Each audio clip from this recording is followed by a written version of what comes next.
नमस्कार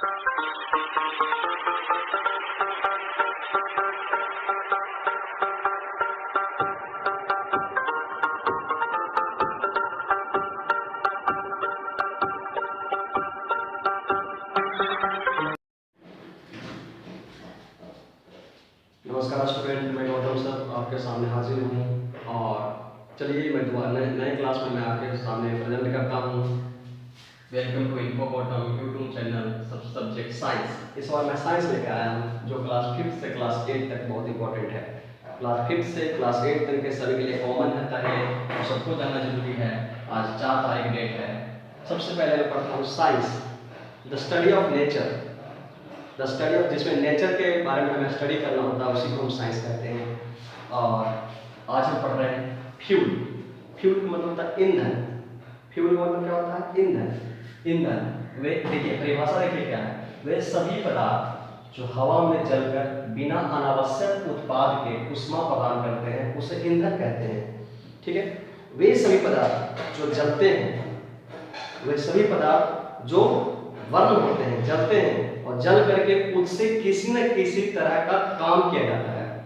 वो जो जला, उससे जो ऊष्मा मिला, उस ऊष्मा से हम किसी न किसी तरह का वर्क कर लेते हैं। और यदि हमें ऊष्मा प्रदान करके हमारा किसी न किसी वर्क में सहायता कर रहे हैं तो उसे हम कहते हैं फ्यूल। जैसे फ्यूल है, गोईठा है, उपला। उपला को जलाया और उपला को जला करके कोई हम पानी उस पर गर्म कर लिए, भोजन पका लिए, तो वो वहाँ फ्यूल हो गया। कोल है, कोयला को जला करके और उससे हम हीट ले लिए, गर्मी ले लिए, या उससे हम पानी वाटर बॉयल कर लिए।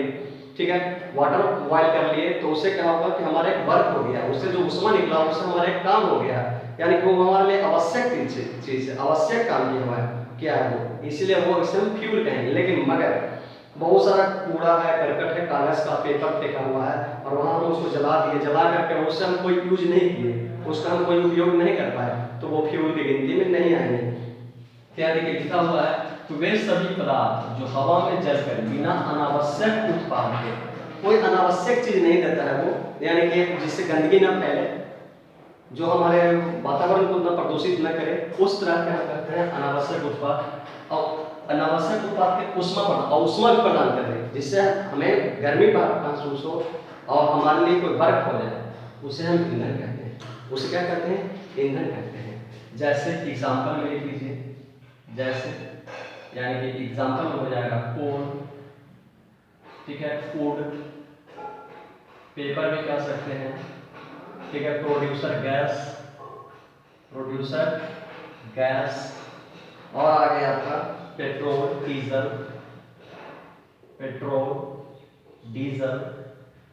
ईटीसी। ये जो है फ्यूल है, यानी कि इसे ईंधन कहते हैं। इसे क्या कहते हैं? ईंधन कहते हैं। फ्यूल जो है, फ्यूल को 3 भागों में बांटा गया। ये 3 तरह के होते हैं। फ्यूल जो है ये 3 तरह के होते हैं। इसे मैं इरेज कर देता हूँ। फ्यूल जो होते हैं 3 तरह के होते हैं। फ्यूल जो होते हैं वो 3 तरह के होते हैं। ठीक है, फ्यूल जो होते हैं, ईंधन जिसे हम कहते हैं, वो 3 तरह के होते हैं। ठीक है, पहला है सॉलिड फ्यूल, यानी कि ठोस ईंधन, इसे क्या कहते हैं? ठोस ईंधन। दूसरा है लिक्विड फ्यूल, इसे कहते हैं हम द्रव ईंधन। कौन सा ईंधन कहते हैं? द्रव ईंधन। और दूसरा है गैसियस फ्यूल, इसे कहते हैं गैसीय ईंधन। इसे कहते हैं गैसीय ईंधन। ठीक है, ईंधन 3 तरह के होते हैं, ठोस ईंधन, द्रव ईंधन और गैसीय ईंधन। ठीक है, अब हम देखते हैं ठोस ईंधन में कौन कौन से आते हैं। अलग अलग ईंधन का वर्गीकरण किया गया है। ठोस ईंधन में कौन कौन से आते हैं और द्रव ईंधन में कौन कौन से आते हैं। ठोस ईंधन में आता है, देखिए इसका एग्जाम्पल देख लीजिए, लकड़ी, कोयला, ठीक है, चारकोल जो कोयला के जलाने पे प्राप्त होता है उसे चारकोल कहते हैं। और कोक, चारकोल को जलाने पे कोक प्राप्त होता है। लकड़ी को जलाएंगे कोयला प्राप्त होगा, कोयला को जलाएंगे चारकोल प्राप्त होगा, चारकोल को जलाएंगे तो कोक प्राप्त होता है। ये इस तरह के ये ठोस ईंधन में आते हैं, यानी कि सॉलिड फ्यूल में आते हैं। अगला है लिक्विड ईंधन। लिक्विड ईंधन में आ गया पेट्रोल, डीजल, ठीक है। और आ गया आपका ईथर, किरोसिन, ईथर, किरोसिन, ठीक है। इसको इंग्लिश में लिख सकते हैं पेट्रोल, डीजल, ईथर,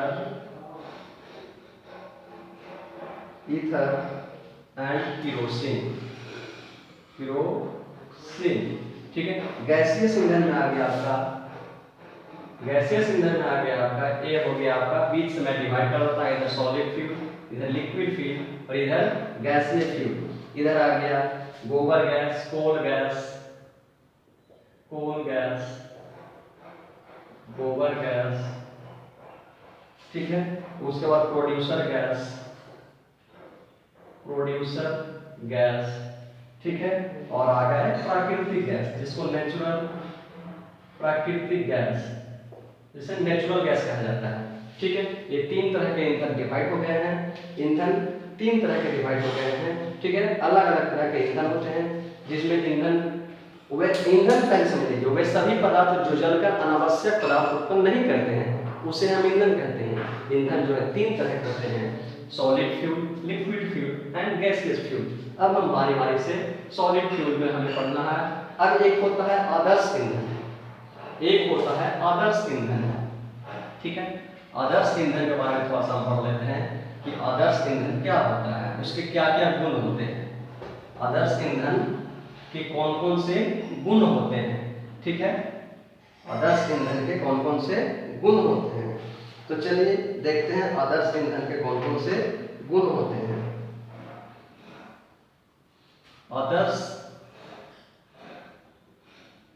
या अच्छे ईंधन के गुण, आदर्श या अच्छे ईंधन के गुण। अच्छा ईंधन हम किसे कह सकते हैं, अच्छा लाभ हम किसे कहते हैं, जो पढ़ने में सही हो, जो ईमानदार हो, हर किसी का कहना मानता हो, गाली गलौज नहीं करता हो, सही से रहता हो, सही से उठता हो, सही से बैठता हो, सही से खाता हो, सही से पीता हो, यानी कि पानी वाटर पीता हो, वाटर तो पीना ही हो गया। उसी तरह से बहुत सारे जो गुण होते हैं अच्छे विद्यार्थी का गुण होते हैं, उसी तरह से एक अच्छे ईंधन का भी गुण होता है। अच्छे ईंधन का गुण क्या होता है, पहला है वह सस्ता और सुलभ होना चाहिए, सुलभ होना चाहिए, यानी कि अच्छा ईंधन सस्ता होना चाहिए, ज़्यादा महंगा नहीं होना चाहिए। जो अच्छा जो फ्यूल होता है, गुड फ्यूल होता है, जिसको गुड फ्यूल कहते हैं, वो अच्छा होना चाहिए। अच्छा तो यानी कि वो सस्ता होना चाहिए और सुलभ होना चाहिए। नेक्स्ट है उसका उष्मीय मान, उसका उष्मीय मान उच्च होना चाहिए, उच्च होना चाहिए, ठीक है। यानी कि इग्नियस टेम्परेचर जो उसका होना चाहिए वो हाई होना चाहिए, इग्नियस टेम्परेचर जो उसका होना चाहिए हाई होना चाहिए। नेक्स्ट देख लेते हैं क्या है, जलने के बाद, जलने के बाद वह ज्यादा अपशिष्ट पदार्थ, अपशिष्ट पदार्थ उत्पन्न न करे, उत्पन्न न करे। यानी कि एक आदर्श ईंधन का वही गुण होता है कि वो जल जाता है। जैसे बहुत सारा उपला को मैं जला दिया, उपला को जलाया तो इतना सारा उसमें से राख निकलता है, ठीक है, तो वो एक आदर्श ईंधन के रूप में नहीं आ पाएगा, ठीक है। आदर्श ईंधन जो जलता है, यानी कि इतने सारे ईंधन को जलाए और जलने के बाद इतना सारा उसका राख निकला, तो वो एक आदर्श ईंधन होगा। वो क्या होगा, वे एक आदर्श ईंधन होगा। इसका चौथा गुण है जलने के उपरांत, जलने के उपरांत कोई हानिकारक, हानिकारक पदार्थ उत्पन्न न हो, हानिकारक पदार्थ उत्पन्न न हो, उत्पन्न न हो। यानी कि जब आदर्श ईंधन को हम जलाएं तो उससे कोई हानिकारक पदार्थ बाहर नहीं आना चाहिए, जिससे कि वह क्या हो, उससे हमें हानि हो, वो हमारे एनवायरनमेंट को क्या करे, नुकसान पहुंचाए, ठीक है। नेक्स्ट है उसका जलना, उसका जलना नियंत्रित होना चाहिए, उसका जलना क्या होना चाहिए, नियंत्रित होना चाहिए, उसका जलना क्या होना, नियंत्रित होना चाहिए। ये जो होते हैं आदर्श ईंधन के गुण होते हैं, ठीक है। इसका क्या होते हैं, आदर्श ईंधन के गुण होते हैं, ठीक है। इग्नियस टेम्परेचर ये जो है उष्मीय मान जो होता है, उष्मीय मान जो होता है वो उच्च होना चाहिए। उष्मीय मान क्या होना चाहिए, उच्च होना चाहिए, ठीक है। यानी कि जिसको हम कैलोरीफिक वैल्यू कहते हैं, कैलोरीफिक वैल्यू। उष्मीय मान को क्या कहते हैं, कैलोरीफिक, उष्मीय मान, उष्मीय मान को हम कहते हैं कैलोरीफिक, कैलोरीफिक वैल्यू, ठीक है। उष्मीय मान को क्या कहते हैं, कैलोरीफिक वैल्यू। इसका कैलोरीफिक वैल्यू जो ना हाई होना चाहिए, कैलोरीफिक वैल्यू क्या होना चाहिए, हाई होना चाहिए, ठीक है। और इग्नियस टेम्परेचर लो होना चाहिए। और एक है इसका, ठीक है, प्रज्वलन, प्रज्वलन ताप, प्रज्वलन ताप जो है वो निम्न होना चाहिए, निम्न होना चाहिए। प्रज्वलन ताप को हम इग्नियस टेम्परेचर बोलते हैं। इसका प्रज्वलन ताप क्या होना चाहिए, निम्न होना चाहिए। तो आज हमने अभी पढ़ा है कि ईंधन क्या होते हैं, ईंधन कितने तरह के होते हैं, और एक आदर्श ईंधन के कौन कौन से गुण होते हैं। कल हम पढ़ेंगे इसी में साइंस का अगला मैं चैप्टर इसमें पढ़ाऊंगा कि कोयला क्या है और उसका कितने तरह के होते हैं, कोयला क्या है और कोयला कितने तरह के होते हैं, इसके बारे में मैं कल आपको बताऊंगा कल की क्लास में।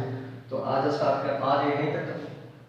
कल हम पढ़ेंगे कोल, कोल के बारे में पढ़ेंगे, यानी कि कोयला के बारे में पढ़ेंगे, इसके टाइप्स पढ़ेंगे, टाइप्स, और इसके यूजेस, यूजेस पढ़ेंगे कल के क्लास में।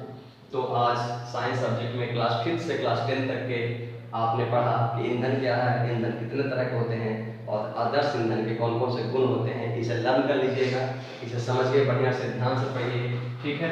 ये और अगर वीडियो पसंद आया तो लाइक कीजिए, दोस्तों को वीडियो में शेयर कीजिए, और चैनल को सब्सक्राइब करना ना भूलें, चैनल को सब्सक्राइब करना ना भूलें। यहाँ इनको गौतम चैनल का नाम लिखा हुआ है, वहाँ से डायरेक्ट मेरे लिंक पे जा, मेरे चैनल पे जा करके और मेरे वीडियो को खोल करके जितने भी वीडियो हैं साइंस से रिलेटेड या मैथ से रिलेटेड या इंग्लिश से रिलेटेड, वो सबको देखें, पढ़ें, समझें। Thank you. जय हिंद, वंदे मातरम, भारत माता की जय।